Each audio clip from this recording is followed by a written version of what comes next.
Corona का बढ़ता कहर अब अम्बाला में भी सांसों का दुश्मन बनता जा रहा है। जानलेवा महामारी के आगे अब सरकारी बंदोबस्त बोलने साबित होने लगे हैं। आलम यह है कि अब अम्बाला में भी ऑक्सीजन की कमी खुलकर सामने आ गई है। जिले के कई निजी अस्पतालों में अब महज चंद घंटे की ऑक्सीजन बची है, तो शहर के नामी अस्पताल में लिक्विड ऑक्सीजन बिल्कुल समाप्त हो चुकी है और यहाँ लगभग 30 मरीज ऑक्सीजन सपोर्ट पर है। वहीं खुद स्वास्थ्य मंत्री हालातों पर नजर बनाए हुए हैं। बता दें, ऑक्सीजन को लेकर अब हरियाणा के अम्बाला में भी हालात चिंताजनक बनते जा रहे हैं। दिन चढ़ते ही मरीजों के साथ साथ अस्पतालों की सांस फूलने लग गई है, क्योंकि अम्बाला के कई निजी अस्पतालों में अब सिर्फ चंद घंटों की ही ऑक्सीजन बची है।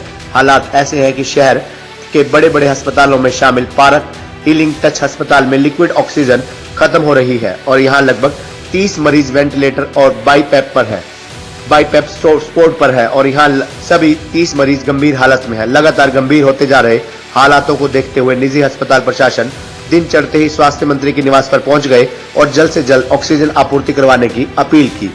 बता दें, लगातार गंभीर होते जा रहे हालातों पर खुद सूबे के स्वास्थ्य मंत्री अनिल विज ने माना कि हरियाणा में ऑक्सीजन की कमी है और जितनी भी जरूरत है उतनी ऑक्सीजन मिल नहीं पा रही। ऐसे में उन्होंने खुद भी हालातों पर नजर बनाई हुई है। अम्बाला के अस्पतालों में ऑक्सीजन की कमी की जानकारी को लेकर विज ने तुरंत उपायुक्त को फोन कर कड़े कदम उठाने के निर्देश दिए। लिक्विड बिल्कुल खत्म हो चुकी है। हमारे पास वेंटिलेटर पे और बाईपाइप पे लगभग 30 मरीज हैं, क्योंकि हमारे हॉस्पिटल में 90 मरीज इस वक्त एडमिट है, जिसमें से 50 कोरोना के हैं, जिसमें 30 मरीज जो है वेंटिलेटर बाईपाइप पे हैं। हमें टेंशन थी, हम इसीलिए मंत्री जी से गुजारिश करने आए थे कि हमें किसी भी तरीके से लिक्विड ऑक्सीजन प्रोवाइड कराई जाए, बिकॉज जो ये 2 घंटे की ऑक्सीजन बची है ये हमने सिलेंडर पे बैकअप लिया हुआ है। सिलेंडर एक बिल्कुल लास्ट में एक बैकअप प्लान होता है हर हॉस्पिटल में, जिससे मरीजों की जान ना जाए।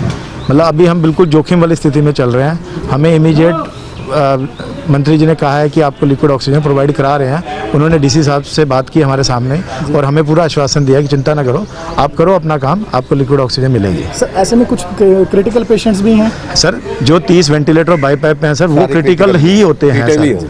और वो आप ये मान के चलो सर 15 से 20 लीटर पर मिनट ऑक्सीजन ले रहे हैं और वो क्रिटिकल पोजीशन ही है।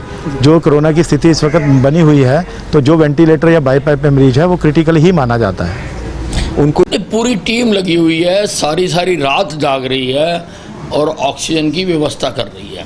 ऑक्सीजन की दिक्कत तो है ही है, क्योंकि जितनी हमारी रिक्वायरमेंट है उतनी हमें मिल नहीं पा रही है और जो हमें उड़ीसा से मिली है उसको लाने में भी दिक्कत है। हालांकि हम एयरलिफ्ट भी कर रहे हैं टैंकर। परसों हमने 10 टैंकर एयरलिफ्ट करे हैं उड़ीसा को, लेकिन वहाँ से आने में जाने में समय लग रहा है, इसलिए दिक्कत है। लेकिन मेरी टीम दिन रात एक कर रही है कि ऑक्सीजन सबको ज़रूरत पर पहुँच जाए। खबरनामा हरियाणा के लिए अम्बाला से पारुल गर्ग की रिपोर्ट।